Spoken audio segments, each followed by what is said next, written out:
Guys doing? It's great to be with you God-fearing Americans. Great to be in North Georgia, and what a great day to be an American. Isn't that right? And all the success that he's had already and all the things that he's going to do for the next 3 years as governor of that great state. He spent time with 25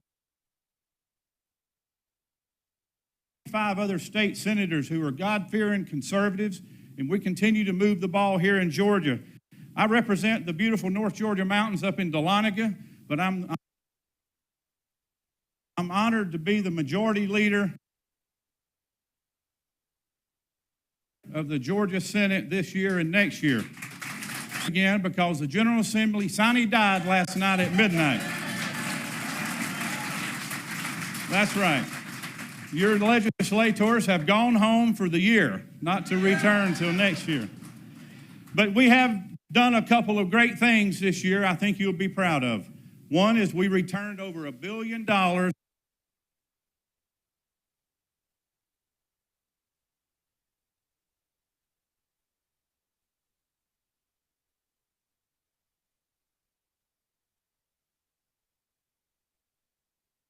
of your hard-earned income that we had last year. We are returning $1 billion. A lot of local governments around our state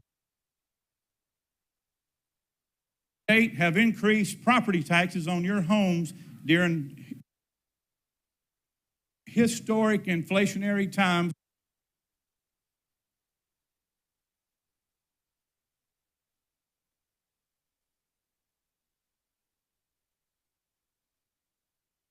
Another $1 billion to you as a property tax here in Cobb County and throughout the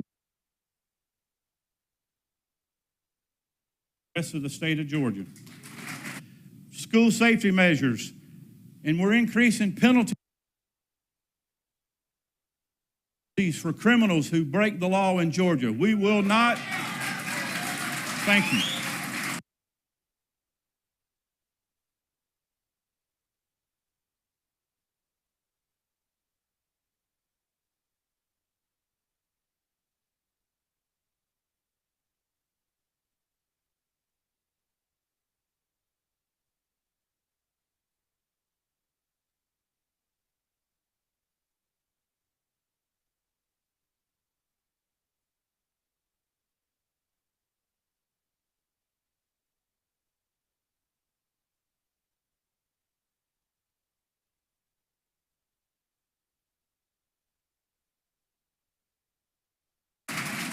Coming to Georgia, key issues and Second Amendment folks in this room, am I correct?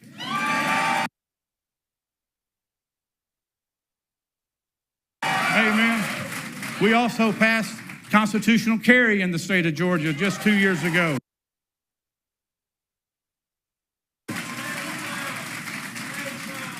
We want law-abiding citizens to be able to carry their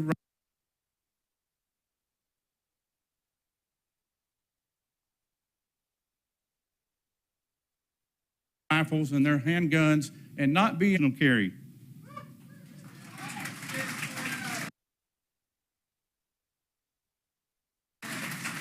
These and many other issues are being passed here in Georgia at the same time in pandemic period from the left woke mob and media. Am I correct? And they stood strong. Both governors have stood strong. They stood against the woke left and will continue to do so to fight for our rights and our freedoms here in Georgia and in Florida. And that is why it's my pleasure today to introduce this strong conservative leader to you. Governor Ron DeSantis has a decorated background in public service, including his time in the military serving with the SEAL team as an advisor. Winning an extraordinarily close race in 2018 for Florida governor, he has totally transformed the state of Florida through bold leadership, policy agendas, and leadership abilities.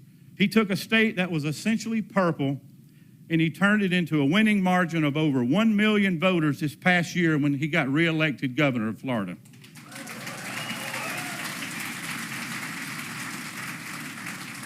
And ladies and gentlemen, for the first election since the Civil War, not one Democrat was elected statewide in the state of Florida. Isn't that awesome?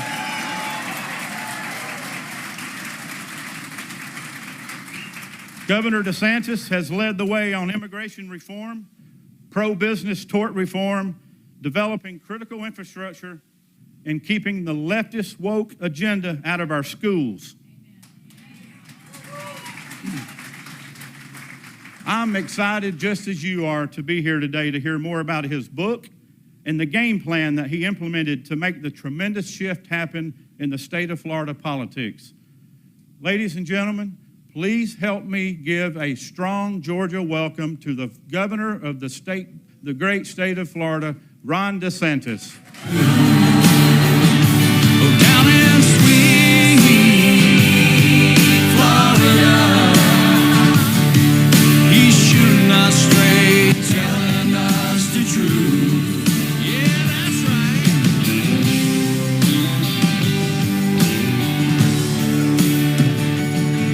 You can take it to the bank, he don't care what Brandon thinks at the White House. I bring greetings from your neighbor to the south, the free state of Florida. And we're excited to be here. We're excited. I think some of you may have been able to pick this up. You know, this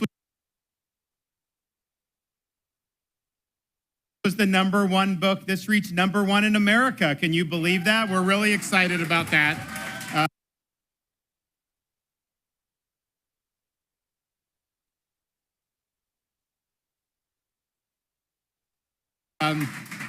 And part of it is this growing state. We're #1 in net in-migration.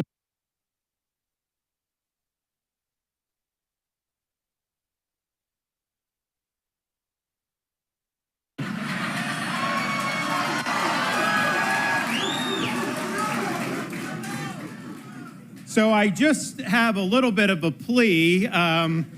We've fallen behind a little bit where the dogs are, and it looks like they're going to do very well again. Just stop taking so many of our high school football recruits. Can you give us a little bit of a chance? But it's great to be here. I was able to meet with some of the legislators. It seems like they had some really big wins in their legislative session. I saw that they're doing some strong tax relief. And they also did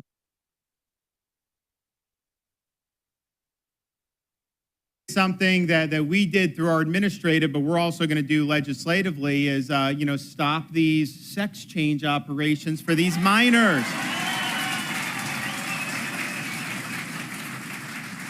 I also want to thank Adventure Outdoors and the Wallace family for hosting us here today.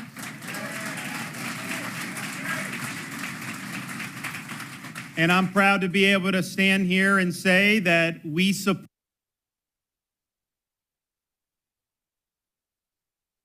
our Second Amendment right. Georgia, I think it may have been last year, to enact the ability to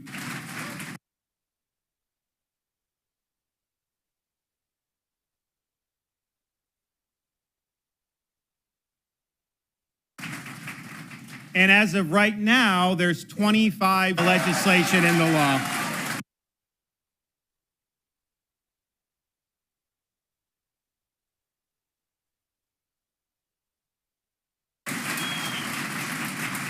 Elected in 2018 by 32,000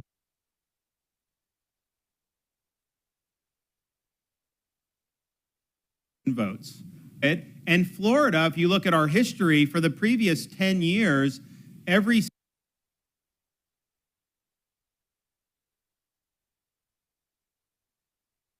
Senate or every governor or presidential, this is a divided state. You barely squeaked in.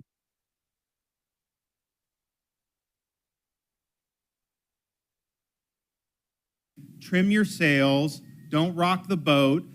You just got to bide your time. Because my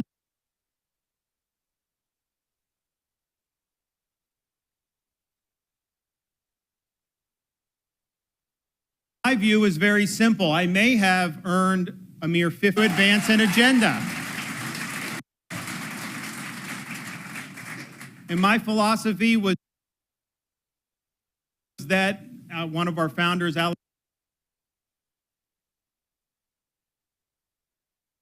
Alexander Hamilton said this, that energy in the executive is the leading characteristic of good governance. You look in Washington, we're going to be bold, but I am not doing polls. And so since I've been governor, we have never taken a single poll about telling me what to believe or on any type of issues, because a leader is not captive to public opinion or poll. First of all, a lot of these polls are wrong, but they're not captive to polls. A leader will get ahead of public opinion. A leader will shape public opinion, and a leader will bring people to his side by producing good results. And so we led on conviction. We led on instinct, but we were not captive to some political consultant or some polling.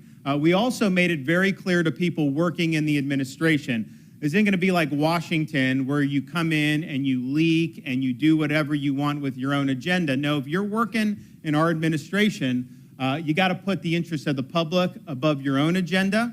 And if you're not willing to do that, then pack your bags, and we're going to get you out of here. And we did that very early on, many times.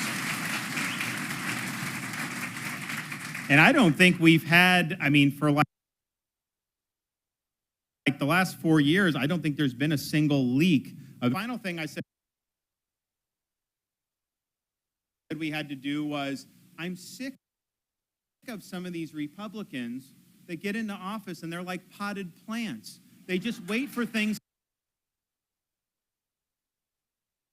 to happen. They're always on defense. They let the media determine that we did. And so we came out of the gate, we would do things, no one knew what to expect, and we just did it, and we've kept a very torrid pace for over 4 years.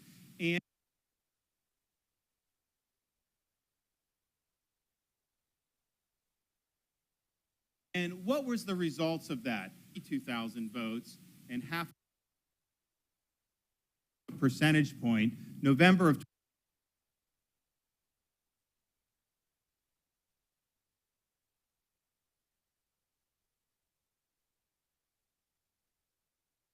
2022, we won by 1. And so what does that tell us? What it tells us is bold leadership is rewarded. People want to know that you're willing to fight for them. They want to know that you're willing to stand your ground. They want to know that you're doing what in your heart you think is right. And I can tell you, you don't win by 1.5 million votes by only getting the votes of people that agree with you on 100% of the issues. I had people that disagreed with me on some things, sometimes even a lot. But maybe I was there to save their job when they needed me. Maybe I was there to stand up for something they cared about, and so they were supportive of me. And I think that what wins elections and what can turn a purple state into a red state are bold colors, not pale pastels. And that's what we did in Florida.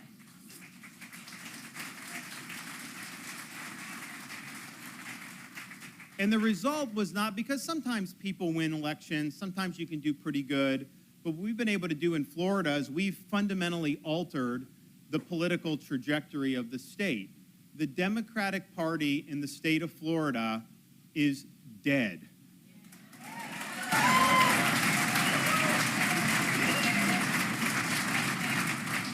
Now, part of the reason we are able to do that is because through our leadership, it not just caused people within Florida to get on board with us, we were the recipients of the largest net in-migration in modern American history. If you look just the first year after COVID, we had $24 billion worth of adjusted gross income move into the state of Florida on net. California, New York, they were losing $15 to $20 billion. That is the more income moving into a state over 1 year period than has ever happened in American history, even adjusted for inflation. When I became governor, Florida had 300,000 more registered Democrats than Republicans, and we had never, in the history of our state, ever had more registered Republicans than Democrats. Well, fast forward 4.5 years, we're not 300,000 in the hole. We now have 450,000 more Republicans than Democrats.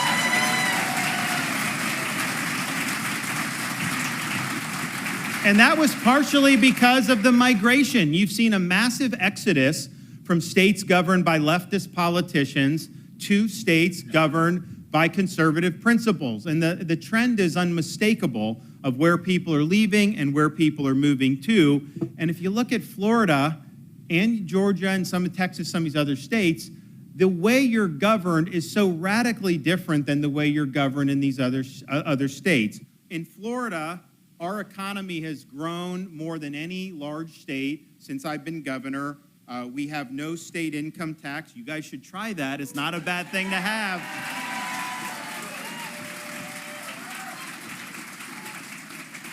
We have an unemployment rate that's a full percentage point less than the nation as a whole, and our labor force has actually grown over the last 3 years. You know, they did all this spending to basically tell people not to work. You had so many people drop out of the labor force, and yet in Florida, we rejected Biden's unemployment money. We said our economy's doing good, we need to get back to work, and so we have more people employed today by far than we did prior to COVID, and we have a bigger labor force by far than we did prior to COVID. You want to talk about fiscal responsibility? Listen to this. New York State is the closest to Florida in population, but we have millions more people now than New York State does, and yet New York's budget is twice the size of the budget of the state of Florida. And yet we have better roads, better services, higher performing K through 12 education, and the top ranked public university system in America. So where is all this money going that they're taxing people and spending it? It is being wasted, and you see that. You look at our budget surplus. When I became governor, we had a $5.6 billion total reserves. This past fiscal year, we ended with $23.2 billion budget surplus. We have the second lowest state per capita tax burden in America and the second lowest state debt per capita tax burden in America. Our economy in Florida is over $1 trillion, and yet our debt is about $20 billion. Compare that to the federal government, where the debt is far bigger than our entire American economy. So people see that, and they want to be in a state where they're going to be treated well as taxpayers, and a state that they know is built for the long haul. So we've been able to do that. But one of the key things that led to us having so much migration was COVID, in terms of how people responded to COVID. And I know your governor here had to take a stand, and I remember him getting criticized for that, but he made the right decision to make sure the businesses could be open.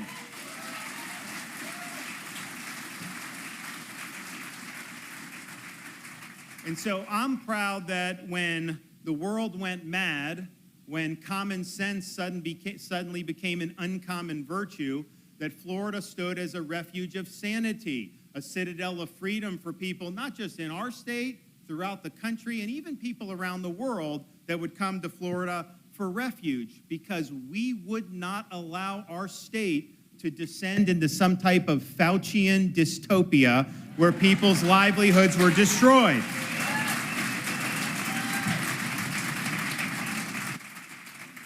And one of the themes that we talk about in the book is how the ruling class and the elites in our country are bankrupt. They get almost every big issue wrong. And how did the elites like Fauci handle COVID? They were wrong on lockdowns. They were wrong on forced masking. They were wrong. They denied the existence of natural immunity, which was wrong. They were wrong to oppose states like Florida that insisted on the schools being open. They were wrong about mRNA shots. They said that you wouldn't get COVID if you took it, and so many other things. And they were wrong about where the virus came from. They tried to deny that it came from the Wuhan Institute of Virology, but we know it came out of that lab. It didn't come out of the wet market.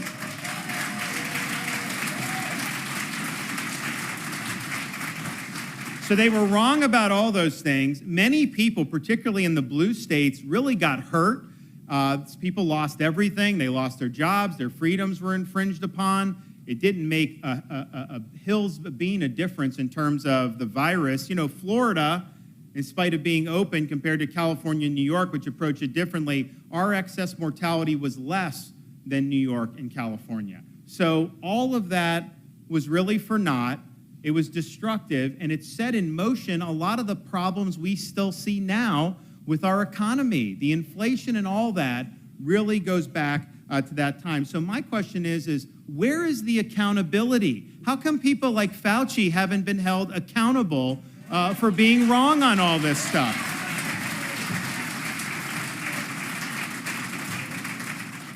And I really believe if it wasn't for states like Georgia and Florida, people like Fauci would have won.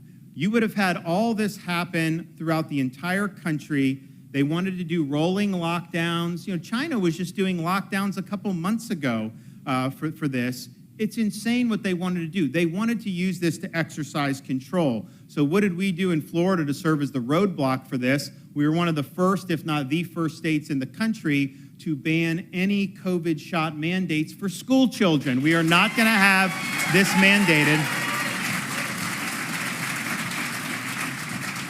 And I think we're actually still the only state, if not, there's not very many, where our Department of Health recommends against mRNA shots for children. Forget about mandate, they just recommend not to do it because there's not evidence that it's been beneficial for any of these kids. And so we were early on that. We were also very early on banning vaccine passports in the state of Florida.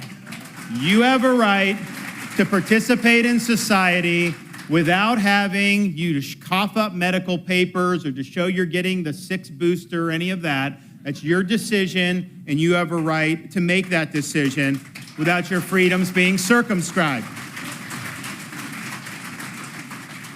When we started to see businesses and the federal government try to force this on employees, we called a special session of the Florida legislature and enacted protections for our workers so that no Floridian has to choose between a job they need and a shot they don't want. And we saved tens of thousands of jobs by doing that.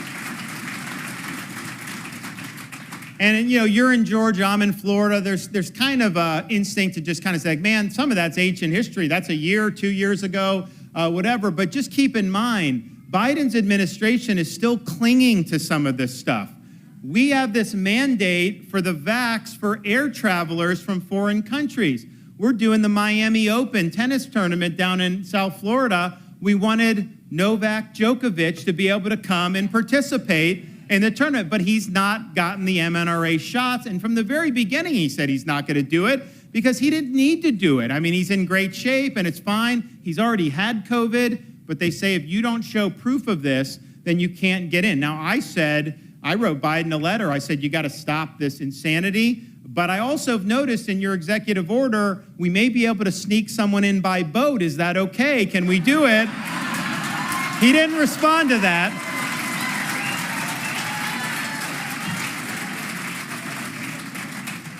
But I tell you, and I don't think Djokovic necessarily wanted to press that button, but we were ready with a boat in the Bahamas if he would have said to do it. I'm just telling you. But how ridiculous is this? But it shows you what they were doing, the fact that they're clinging to that, and the fact that they're arguing in federal court to have the airline mask mandate reimposed. They lost in federal court in Florida. You know, we helped with some folks who were involved in that, and it was a great decision by a great judge down there, and now they're trying to get that decision overturned.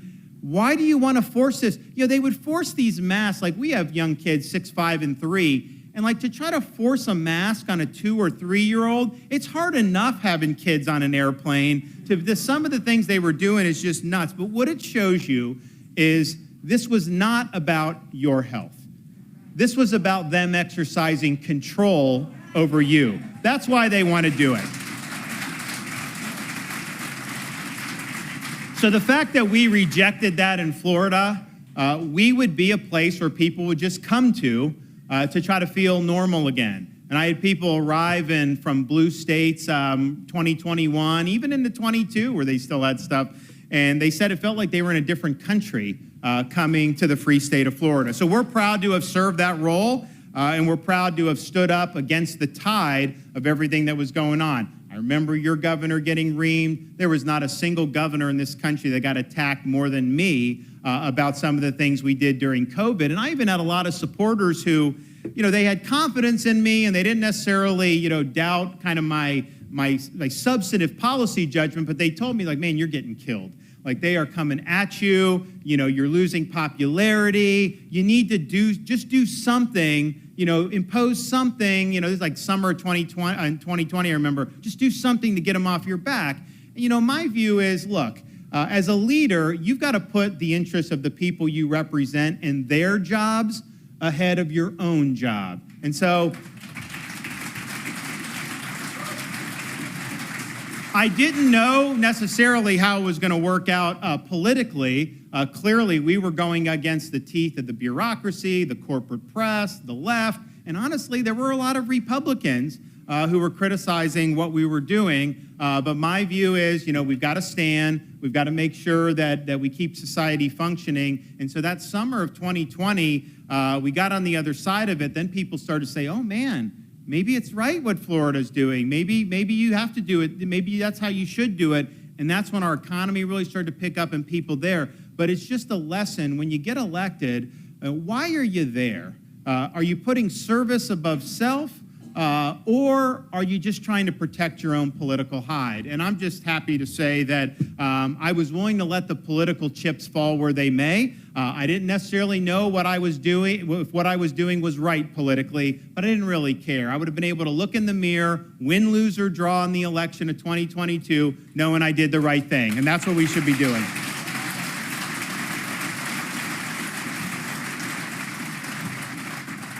If you ask people moving into Florida, why are you doing it? Yeah, the taxes, they would have said. But honestly, we've always had much lower taxes than California, New York, Illinois, these places. They would say, get out of the COVID insanity. But one of the top things people would mention is public safety. Because what we've seen in these deep blue jurisdictions across the country are political leaders and ideologues turning their back on police, turning their back on tough on crime policies, and causing the destruction of the quality of life in so many cities throughout our country. You look at a place like San Francisco, it's been hollowed out, largely because of the crime problem, because they weren't holding people accountable. You had rioting in there and other parts of the country that was allowed to go on unabated. And if people don't have their physical safety, then you don't have anything. What is the economy, education, and all that going to amount to if you don't have personal and physical safety? So it was a huge thing for Florida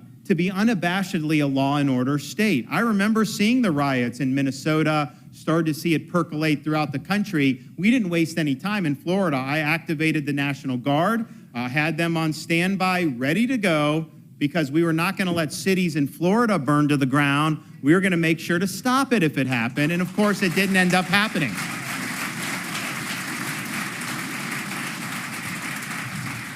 And so you had a movement to defund the law enforcement, thinking that if somebody robs your house, you're going to call out a social worker to help, convince the bad guy to leave you alone? That doesn't work that way. And so they were slashing money from the police. We refused to do that in Florida. In fact, I signed legislation prohibiting local governments from defunding the police. And so if you had a city like if Atlanta wanted to take it out, we'd put it back in and make sure the cops were able to be on the street. That's what we need to be safe.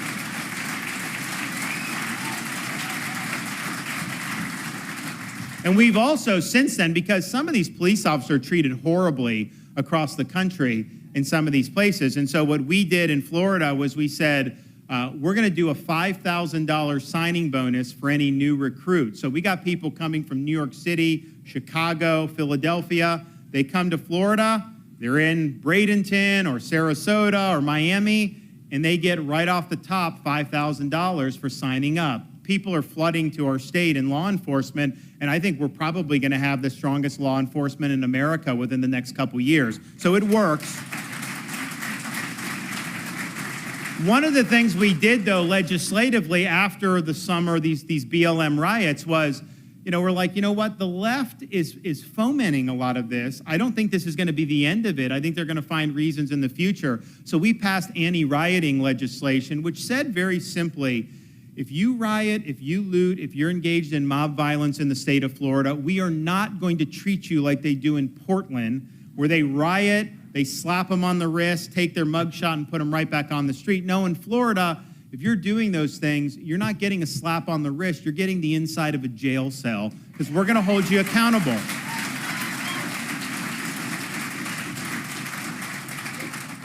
And I'm happy to report that that anti-rioting legislation was actually condemned by the United Nations. I know I'm on the right track if the UN doesn't like it.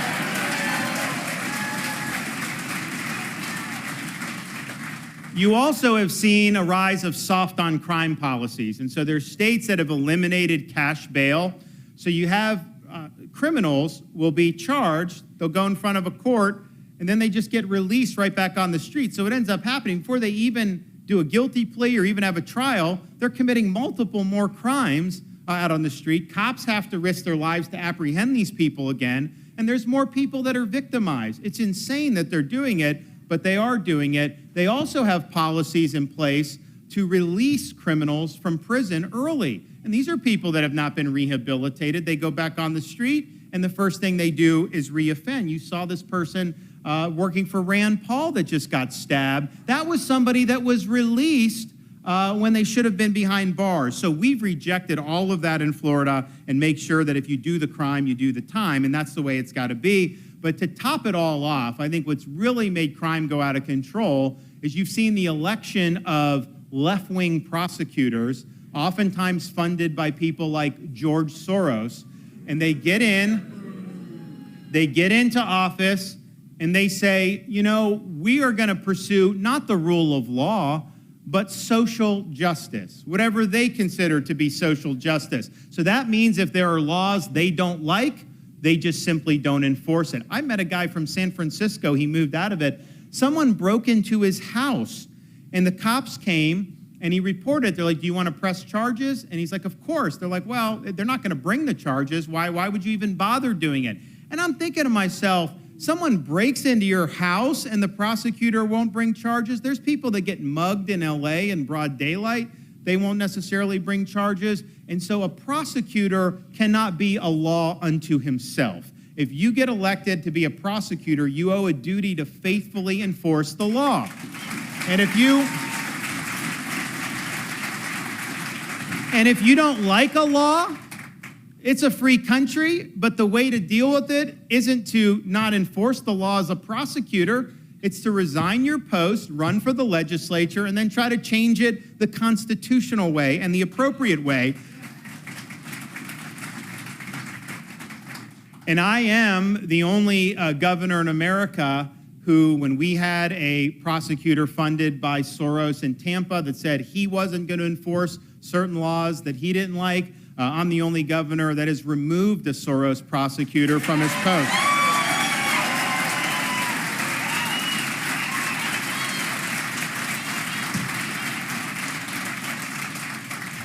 One of the things with respect to law and order, to me, is having control over your borders and making sure that you don't have illegal immigration and you don't have drugs pouring in. And I think every state in the country has seen the challenges posed by the massive amounts of fentanyl that are pouring into our community. It's coming across the border by the drug cartels. And the thing about the fentanyl is, they're putting it in candy, they put it in different types of other drugs. And not that these young people should be doing any of this, but they'll be doing drugs that typically wouldn't lead to a fatal outcome. But if it's laced with fentanyl, that could be the end of it for their whole lives. And they can overdose and die just by making one mistake. And so the stakes are very high for some of the stuff that's out on our streets. We're working hard in Florida to educate. My wife, Casey, our first lady in Florida, is doing stuff to educate school children, particularly high school students, about the dangers posed by fentanyl in this epidemic. But at the end of the day, the reason this is coming across is because you have a president that doesn't care about having a secure border. They're letting the cartels eat our lunch. They're letting this happen. And he was asked about some fentanyl overdose story the other day, and he was laughing. He laughed it off. He said, oh, that happened before I became president. And, that type of callous attitude is part of the reason we're in the mess that we're in with that. And I just think, like, with these drug cartels, how many tens of thousands of people have died based on the product that they've been moving across the border? They should be considered foreign terrorist organizations, and they should be held accountable.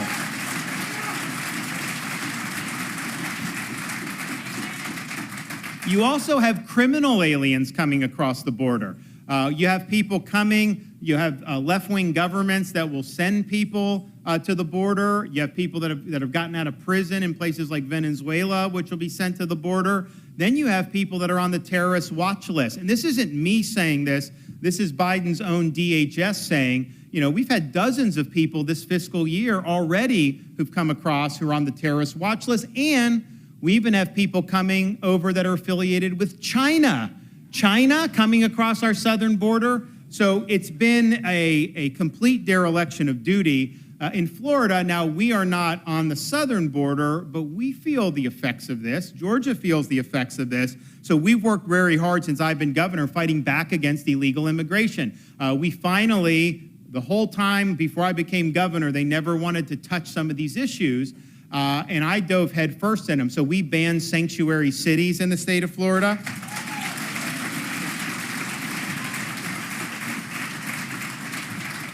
We sued Biden and won against his catch and release policy. So a federal judge in the Panhandle says it's unconstitutional what he's doing. So that's good. We do, though, in Florida, do have our own borders. That's a maritime border. So we have people who will come from Haiti, from Cuba in little boats, and they will try to come to the Florida Keys mostly. Now, the Coast Guard is out there working to interdict. The problem is the Coast Guard doesn't have enough resources, and Biden won't give them more resources. And so a couple months ago, the Coast Guard dumped 300 illegal aliens in the Florida Keys, and this is a lot of people. We can't just be having that. So I declared a state of emergency. I surged state resources. So we've got our boats. We're out there patrolling. We're stopping people, turning them over to the Coast Guard, then they're bringing them back. So we've been able to do 11,000 repatriations of illegal aliens back to Haiti and back to Cuba. You don't have a lot of people, though, that really, I care about it. Some of our people in Florida care about it, like the media doesn't care about it. You could have people go, they don't care about the border. They only care when 50 illegals show up in Martha's Vineyard. That's the only time I've seen them care.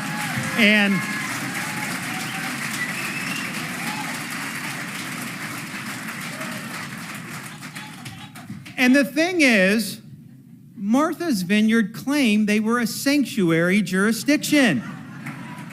They had an office in their little downtown that said, nobody is illegal, all are welcome here. We'll be the refuge for people coming, whether you're legal or not. And that was virtue signaling, because when you had 50 that came, what did they do? Did they honor their commitment to be a sanctuary jurisdiction? No. They called out the military to deport them off their island. Now, can you imagine if a Republican jurisdiction tried to do that? But they didn't want to deal with it. So you have these very poor border towns have tens of thousands of people running through, causing all sorts of havoc, and the elites who support open borders, they could care less. The minute that problem is brought to their doorstep, then all of a sudden, it's too big of a burden for them to handle. One of the wealthiest enclaves in America can't even handle 50 people coming. Give me a break. And so when we did that, I think we really exposed what's going on here. The left wants to impose their ideology on our country as long as they don't have to suffer any of the consequences. They want you to suffer the consequences. They want us to suffer the consequences. And I just think that, we've talked a lot, but I think we need to get serious and finally build a wall along the southern border. Needs to be done.